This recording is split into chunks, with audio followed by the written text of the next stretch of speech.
actually kind of fits in with this.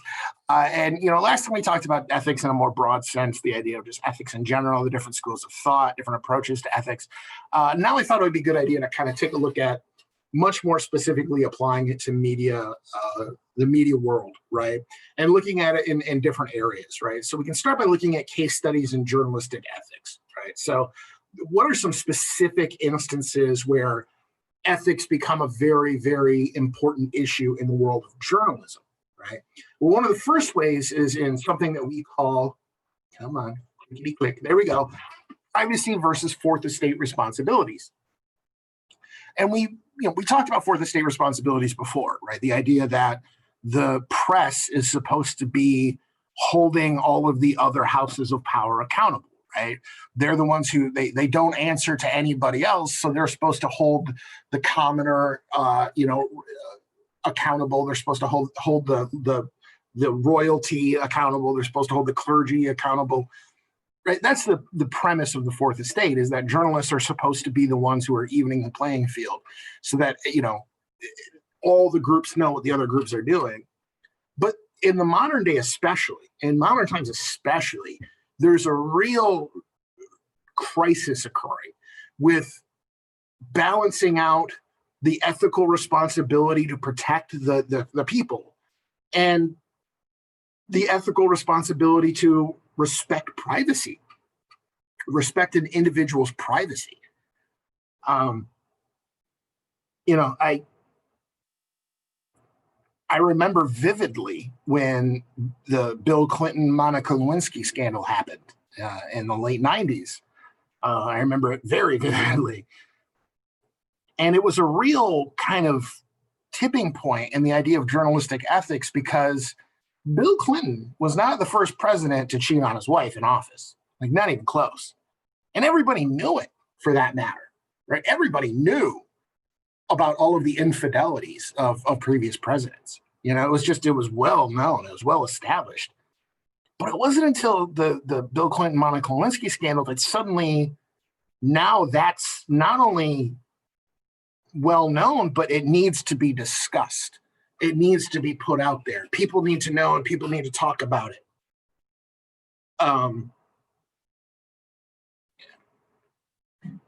That was a new idea, and right now, in current day, obviously, we lean farther away from the idea of privacy when it comes to people who are in positions of power. When you have people who are in positions of power, we are starting to see the shift towards they have no expectation of privacy. Obviously, there's disagreement there. There are people who feel that goes too far, and there are people who feel that it doesn't go far enough. That once you submit to a life of public service, you really shouldn't expect any kind of privacy because you work for us, right? Is the philosophy. That's the mentality. And I can see the case for both, right? I can absolutely see the case for both. But that is something that modern day journalists and journalists moving forward are going to have to really struggle with, is, do we respect the individual privacy of the person more than we respect the need to know of the governed, right? Do I need to know what Donald Trump's television viewing habits are? Is that really for the public good? Does he have any expectation to privacy? I mean, he's the president of the fucking United States. He's the most powerful man in the world. Shouldn't I get to know whatever I want to know about him? It's a struggle, right? Both sides have valid points, and that's why it's an ethical issue, right? It's about whether or not it is justified and just to do so, not whether it's legally allowed to do so.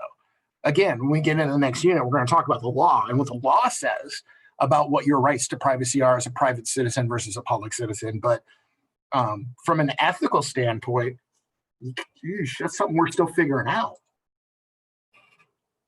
Another major ethical issue in journalism that's always been the case is that of misrepresentation. And what's the difference between misrepresentation and lying? Again, when we talk about cases, when we talk about case law, we're going to look at actual cases where the Supreme Court of the United States has stepped in to determine what constitutes libel versus what constitutes just a failure of reporting.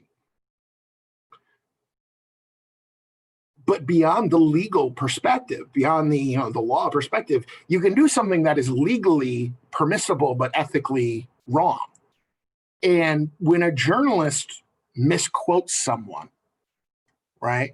When a journalist represents a situation using hyperbole rather than very, very concrete and admittedly boring language, have they failed in their duty? Have they committed an ethical violation by spicing it up, right? Does the journalistic field have a responsibility to tell the ugly, boring truth? Again, I can see an argument to both sides. I can see both sides. I can see the cases that they make. This is not for me to tell you this is the right way, this is the wrong way. Trust me, I would love to. I would love to be able to do that, but that's just not what this is. These are the concerns that journalists have to face. And again, whether or not you plan on going into journalism, whether or not you plan on seeking a career in the field, even if you don't, right? Even if you're just a normal everyday Joe, even if you're a car mechanic, right, you're going to have to engage with journalism. So whether you're looking at journalistic ethics as a potential player in the game or as a subject to, it's good to know what these issues are, what these journalists are dealing with in their field. Paid interviews are a major concern in journalism that, again, opinion time, Jim Yeager's opinion, and my personal opinion, we don't fight this fight enough anymore. It seems to have been settled, but I think it should be brought back up. I think it is something that should be a point of concern for people. The idea of paid interviews is that you pay someone to speak to you and only you as an exclusive, right? So when a major crime happens, right? When a major crime happens, ABC and NBC and CBS and Fox, they all rush to, one of the main players in that scandal and say, hey, we want your exclusive story. We want you to talk to us and only to us, right? And they'll give you an hour-long primetime special where you can tell your story, right? But to ensure that you're exclusive, they're going to pay you for it, right? So let's say, let's see who's on the call. Let's say that Mike murders Ben and Brady is the sole witness, right? Mike murders Ben and Brady sees the whole thing go down. Okay. First of all, good job, Mike.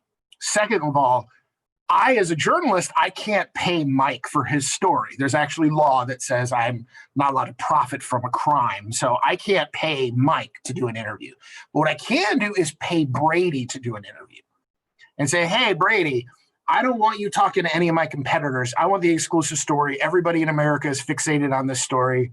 I want them to every time they see you speak, I want them to see my company's logo in the corner, right? I want all of the footage of your side of the story to be associated with me because that's branding. That's going to help my brand. It's going to help my product.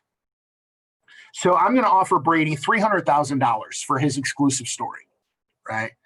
I'll give you $300,000, Brady, but you're not allowed to talk to anybody else about this. The current kind of majority of thinking in journalism right now is, well, that's fine. That's fine because you've got to protect your story and Brady deserves, no shit deal, right? Who isn't going to take that deal? The thinking is you got to protect your story and Brady deserves money for his time and all, there's arguments to be made. And that's, again, the current thinking is that paid interviews are fine. However, people do weird shit when they're getting paid for it. You're more motivated to tell elaborate sides of the story when you're getting paid for it because you want to make it worth your while, right? You want to earn that money. If my side of the story is, I saw Mike walk in and he beat Ben over the head with a baseball bat and that's it. Who's going to pay me $300,000 for that? Nobody's going to pay me for that story. That's boring. They're going to get an hour-long special out of that. No, so they're going to ask me about, well, what was the relationship between Mike and Ben? How long have you known Mike? How long have you known Ben? Can you tell us about their childhood? Can you tell us any intimate details of their life that probably otherwise nobody would need to know about? And I start to elaborate, right? And I start to expose things that either A, weren't necessary, or B, might not be the whole truth. I tend to fabricate the story a little bit because I want to make it sound good, right? I want to make it sound really catchy. So while the field has kind of accepted paid interviews as just part of the gig, there are still a lot of ethical concerns that I think we should have about it. I have a hard time believing somebody when they're being paid to tell their story. Maybe I'm just a cynical old asshole, but I don't think people tend to tell the truth when they're motivated by money. I don't see that personally. Right? The last aspect of journalistic ethics is what we call a state of play.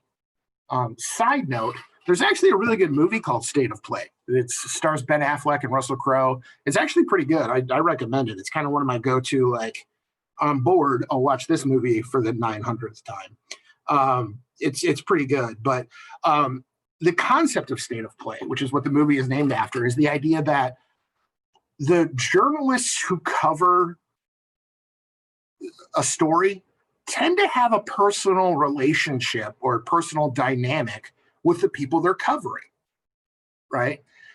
We talked about before about beat reporters, right? In the good old days of journalism, the Rockford Register-Star had an education beat reporter. And so they knew all of the people on the boards of education in the area, and they knew all the superintendents, right? Because they had to have those personal relationships to get stories. They had to have those personal relationships because they were talking to them all the time. Well, that creates some ethical dilemmas of, as a journalist, right? I want to know you. I want to have a relationship with you because it benefits me.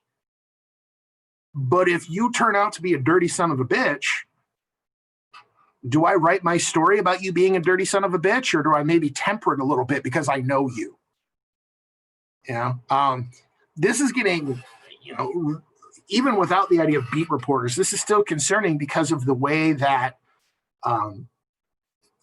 paths to power come about in this country. Could a person from Freeport, Illinois, go to Northern Illinois University and end up working for the Washington Post? Sure they could, but it's really unlikely. Could a person from Freeport, Illinois go to Illinois State University and end up being a senator? Sure, could, but it's really unlikely. The majority of top-tier journalists and top-tier politicians in the United States, the majority of them all went to the same schools. They know each other, right? And not in a conspiratorial, the Illuminati is no, fuck that. They know each other because having that particular pathway of education leads to more opportunities. One of the, a great example of this, I think this is fucking hilarious, is Colin Jost, who's the head writer of Saturday Night Live. He's one of the guys who does Weekend Update, right? He's the white guy on Weekend Update, Colin Jost. Just married Scarlett Johansson, so fuck that guy. Colin Jost was college roommates, right? While in college, his roommate was a guy named Pete Buttigieg. Pete Buttigieg is the former mayor of South Bend, Indiana, but more well-known presidential candidate.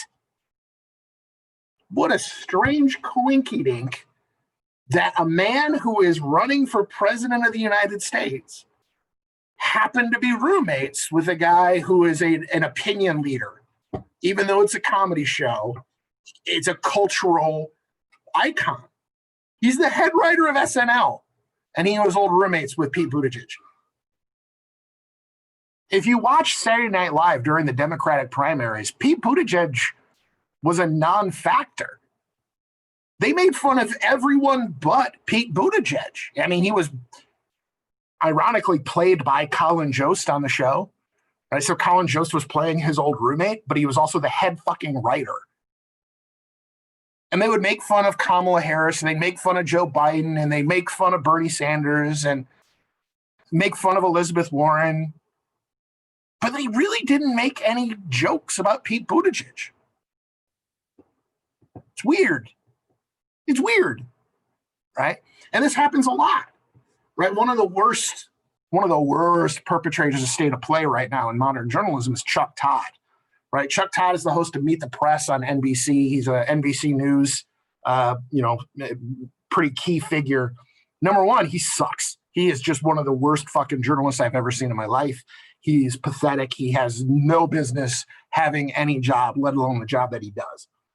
But number two, Chuck Todd has been notorious for worrying more about his personal relationships with politicians than about holding them accountable, right?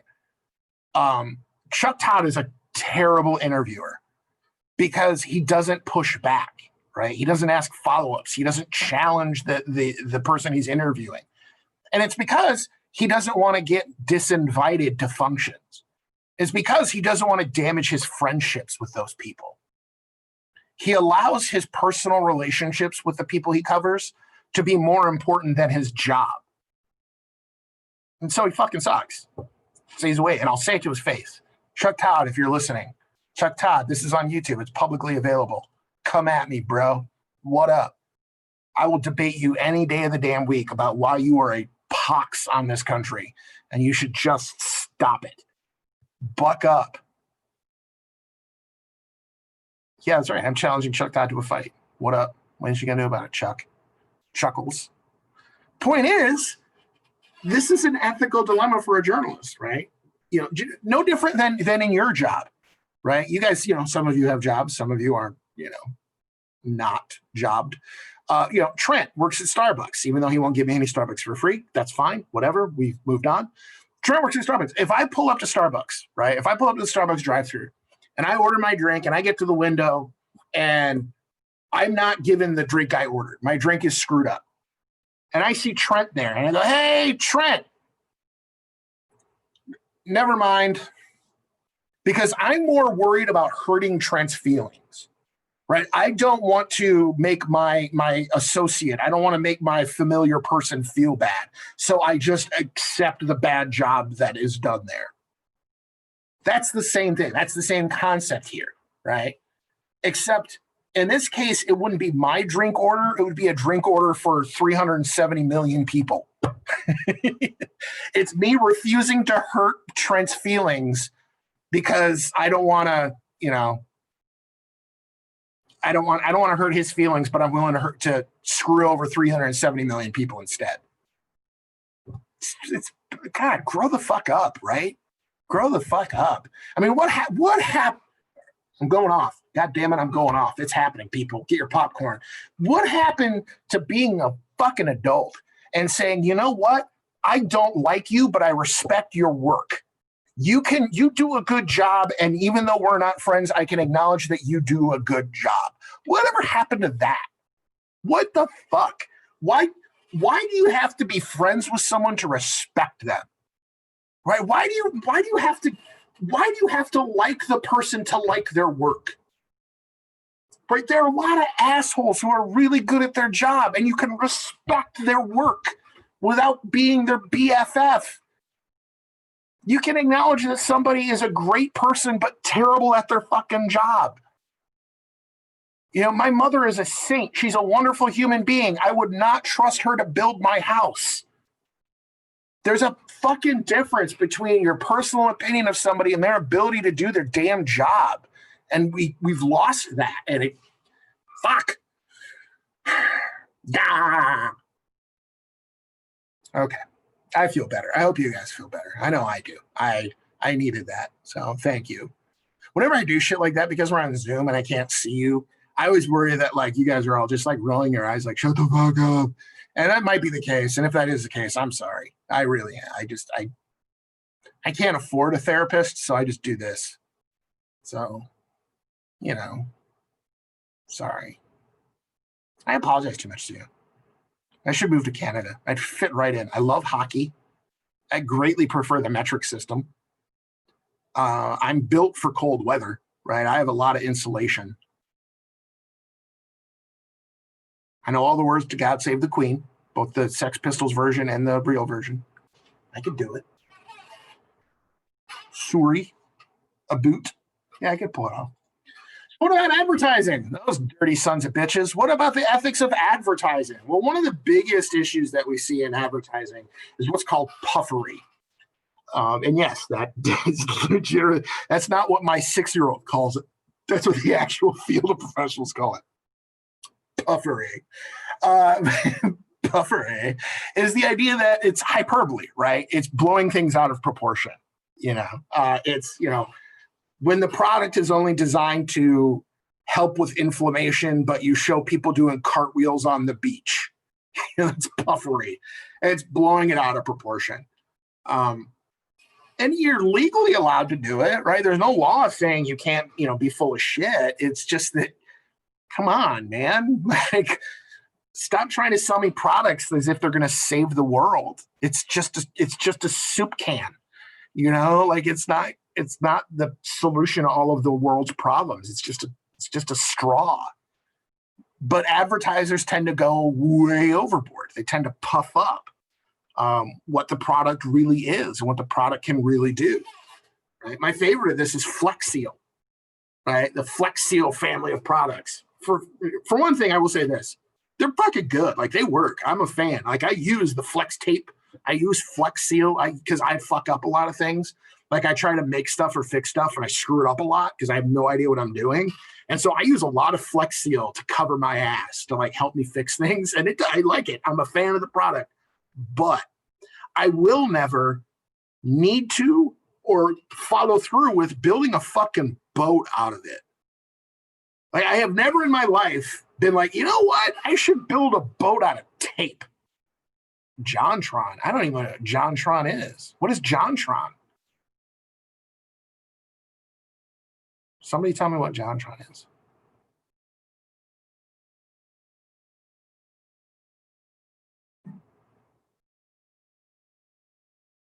Oh, is it a YouTube guy? Oh, okay. Well, that's why I don't know him. I'm not like you people. But I'm gonna Google that shit. So this class is over. I'm gonna Google that. Right? Again, that's puffery, right? That's puffery. The idea that, like, oh my God, look at this. Flex Tape is all you need. Flex Seal is all you need for all your. No, it's not. No, it's not. Is it a good product? Yes. Do I use the product? Sure. It isn't gonna bring grandma back from the dead. It's just not. It's not gonna happen. Which I'm glad. My grandma should be dead. She deserves to die. Conflicts of loyalty are another advertising ethics issue that we need to be aware of. Like how subtly I just slipped in there that I'm glad my grandma's dead? That was nice, right? See that? See how I did that? Okay.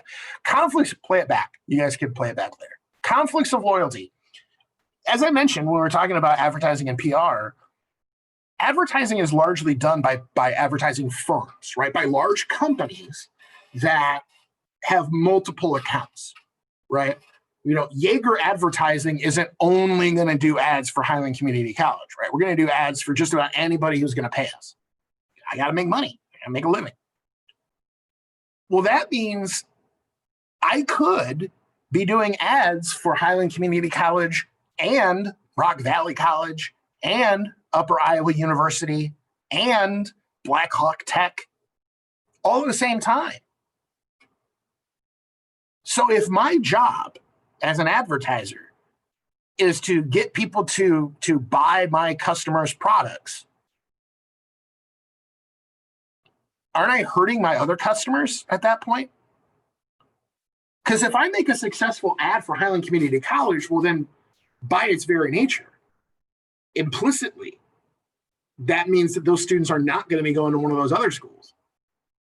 I'm taking customers away from one of my clients so that I can give those customers to other clients. Like, because if I do a really good ad for Highland, but a shitty ad for Rock Valley, and a shitty ad for Blackhawk, and a shitty ad for Upper Iowa, I haven't violated any laws. I fulfilled my contract. I did what they wanted. I made them an ad. I just didn't go as hard. I didn't put my all into it like I did for the Highland ad. That's legal, but shitty. Really shitty. A lot of advertising firms, if they're smart and they're decent people, will actually make it part of their contract that they will not take a contract from a competitor of one of their current accounts. Right? That's one of my favorite little tidbits of trivia in the state of Illinois.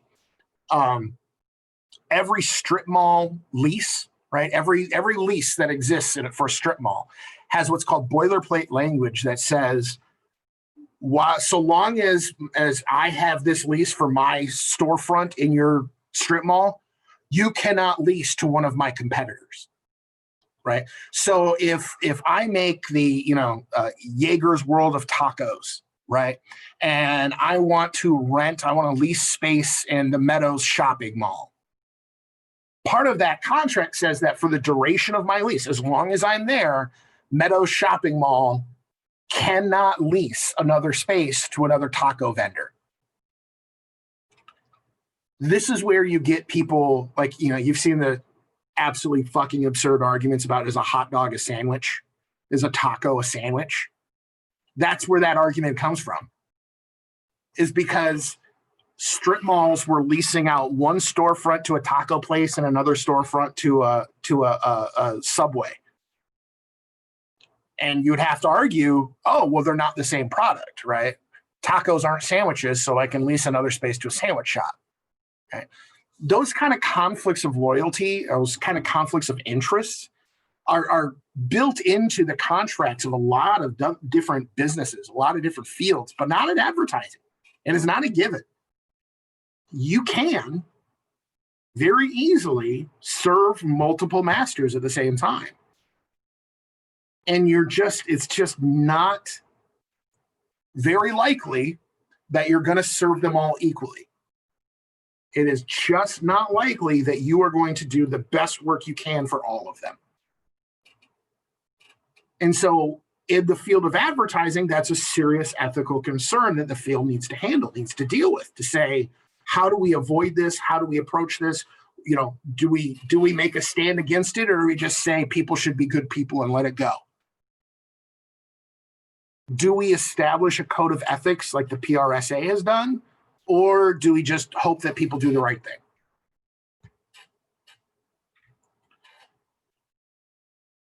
In the more recent years, a huge ethical dilemma that has come up in advertising is the idea of washing, right?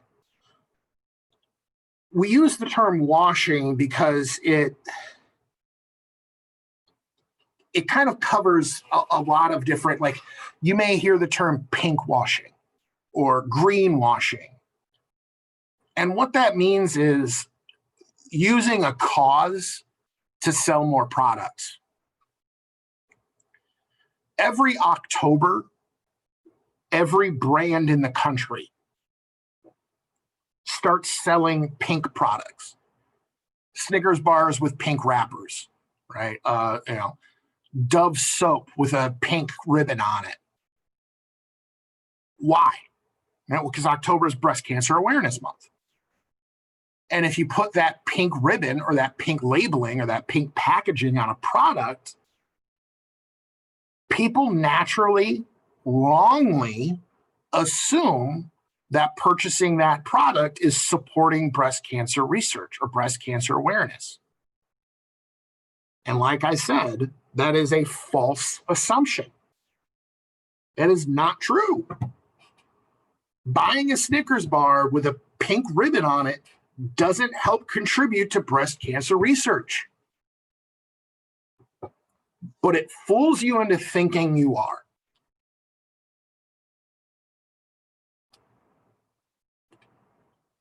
I mean, I would argue less and less, but people still do have some kind of an altruistic side to them. People do still have some kind of a like, oh, look, I'm doing good, right? Even if it's just for fucking clout, even if it's just a like, oh, look, I want people to see that I'm a good person. They're not really a good person. They just want you to think they are. even if that's the case, you're not. You're not buying that Snickers bar and actually helping anybody with breast cancer, but you feel like you are, and so you'll buy more. Like, we've seen the studies over and over again. When you pink wash a product, you increase your sales.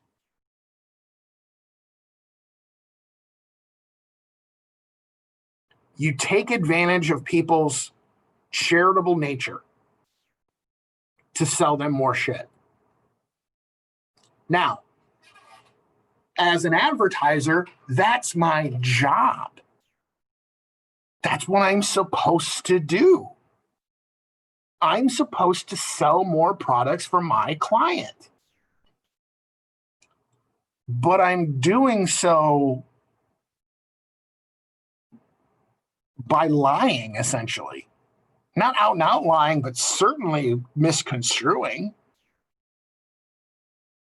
Yeah, I'm going to have another old man moment here, but when the Iraq War first started in 2003, for years, for 3-4 years, every gas station you went into had yellow ribbon magnets that you could put on your car. You could buy them for $5 and put a yellow ribbon magnet on your car. Or they had, camo ribbons that you could put on your car. You had all these support our troops things that you could buy, right? So many things that said support our troops. And you would see everyone and their fucking mother with these support our troops ribbons and these yellow ribbons. And not a dime of that money went to supporting our troops. Not a dime. That was what we called it, yellow washing. If you put support our troops on your product, people would buy your product because they thought, oh, look, I'm making a statement. I'm doing good. No, you're not. No, you're not. And I don't know. Again, personal opinion here. For me, that's one of the dirtiest fucking things you can do. To me, that's just horribly dirty. Telling people you're, not telling people, because if you told them you were raising money for diabetes research and then didn't, that's fraud. But if you imply that money is going towards curing diabetes and instead you use it to buy a fucking jet, you're a bad person, in my personal opinion. You're a horrible human being to take advantage of people's charitable desires, charitable nature, to personally gain for yourself. Fuck you. And that's what washing is, right? That's what pink washing is. That's what yellow washing is. That's what green washing is. Implying that purchasing this product is going to help go towards a cause, when in reality, all you're doing is just selling them more shit. It's dirty. What about PR? Well, as I said before, PR, they do a pretty good job, right? That field does a pretty good job of monitoring their ethics and enforcing an ethical code, right? But they still have things they need to be concerned with, right? One is the idea of astroturfing. Astroturfing is the idea that, hopefully you guys know what astroturf is, right? It's fake grass. You go to a stadium and, rather than having actual living grass, they have this artificial turf. Well, astroturfing is that same concept of artificial grass as applied to movements, as applied to, popular revolt kind of an idea. It comes from the old idea where you would call a movement grassroots, right? And a grassroots movement is a movement that starts with the common folk. It starts with the people and goes upwards, like the roots of grass, right? It's, the people have spoken, the people have risen up. And a real grassroots movement is one that starts from the people and goes upwards, right? The people in power are the ones who are being forced to change by the will of the governed. That's what a grassroots movement is. Astroturfing is where you fake that. You make it seem like it's coming from the common people, when in reality, it's a very orchestrated effort by dark money, right? By organizations with a lot of money who are funding the quote unquote grassroots movement.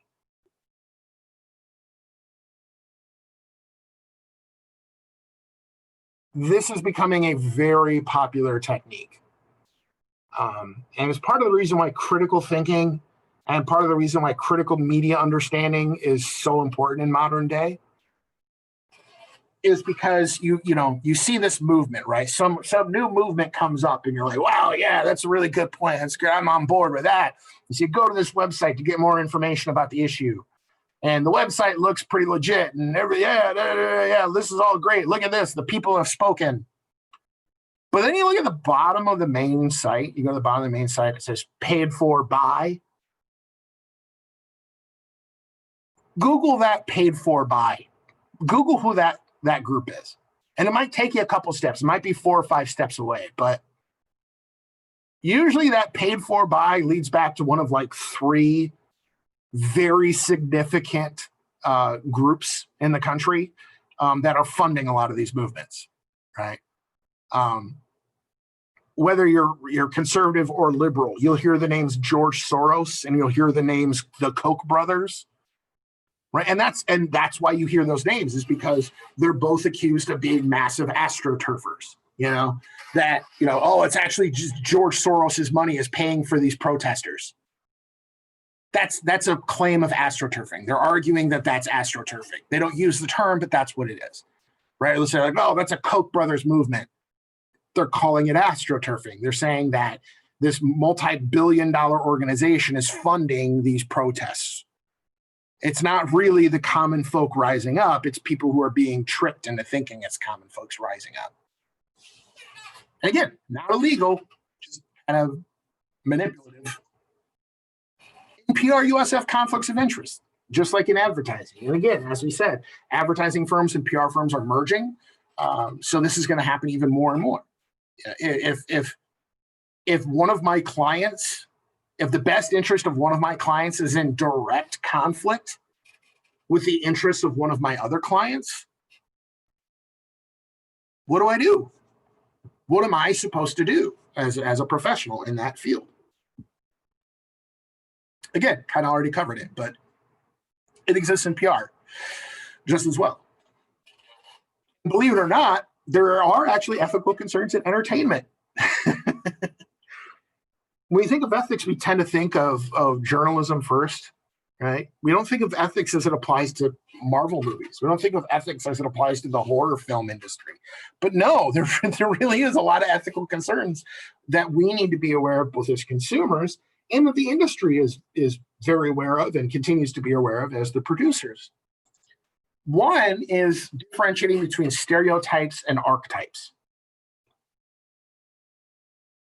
An archetype is a character that you see over and over again, right? Not like Indiana Jones, but the characteristics are ever present.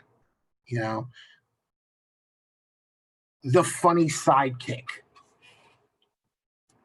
the femme fatale, the badass hero, right? Those are archetypes, where no matter what movie it is, no matter what the plot is, no matter what the context is, you're going to have this type of character that's present, right? And you see them over and over and over again in all these different movies. That's an archetype. Conversely, a stereotype is where you allow a person's identifying feature to be kind of a substitute for a personality, right? There's a big difference between the goofy sidekick and the gay sidekick. There's a big difference between the badass hero and the black guy. Is our entertainment media dependent upon these character types, or are they dependent upon our snap judgments of someone based upon a distinguishing feature? Because it's really easy, it's really lazy, it's really basic, simple writing to just make the character Hispanic. And then we fill in the rest. We go, oh, okay, well, they're Hispanic, so obviously they like this and they like that, and they don't like this and they don't like that. Oh, this guy's a big muscly, meathead. So obviously he likes this and he likes that. He doesn't like this, he doesn't like that. Those are stereotypes. And they're number one, they're fucking lazy. They're incredibly lazy writing. But number two, it's damaging to a society. It is incredibly damaging to a society when every media representation of group A relies upon these assumptions about what that anyone who looks like that must be like that. Anyone who looks like character B must have the characteristics of character B. That's fucking bad. That is harmful to a society. And yet we find over and over and over again the entertainment industry relying heavily on stereotypes.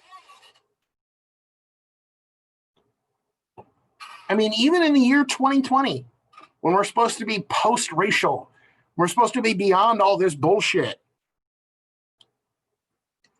If a character is gay, you know all there is to know about that character. You know how that's going to be played out.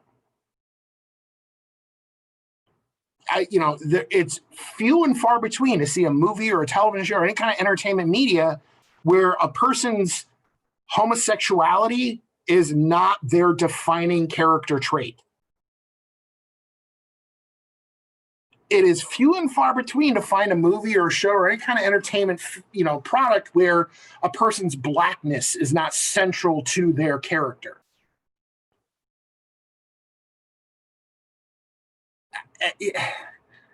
That's relying on stereotypes, and it perpetuates horrific ideas within the population. And we're not past it. We're just fucking not. We're not. It's still going on. Watch any fucking movie that's been released in the last 6 months, and you'll find multiple stereotypes throughout. Unless they're all white. If they're all straight white people, they're not. They have depth. If they're all straight white people, they have character. But if the person is not straight and not white, then they're just a stereotype. And it's fucking sad. It's really fucking sad.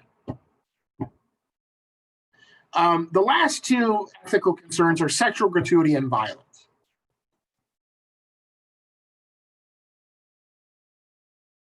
I don't know if I need to go into a whole lot of explanation there because I'm pretty sure you guys are all familiar very much with sexual gratuity and violence in media. But there are concerns that still come up. There are debates that still happen within the industry. Is how much sex is too much?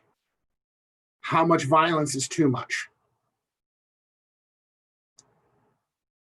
I tend to have very different perceptions on those questions than a lot of other people. But, that's why they're ethical concerns.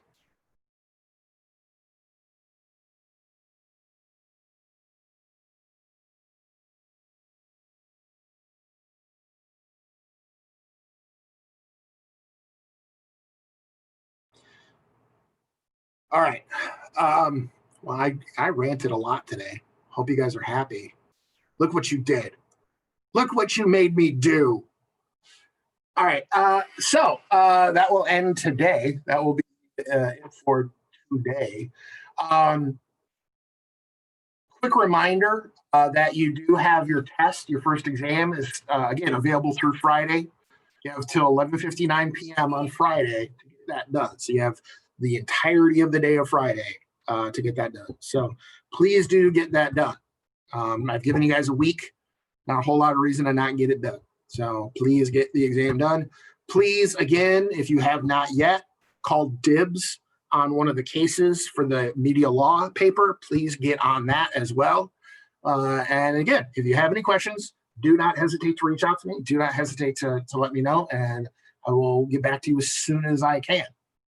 Okay. Otherwise, have a good day. Have a good tomorrow, and I will hopefully see your name on Friday. because I never see anybody in person anymore because the world sucks. So good times. Okay, thanks. Bye. Okay, thanks. Bye, guys.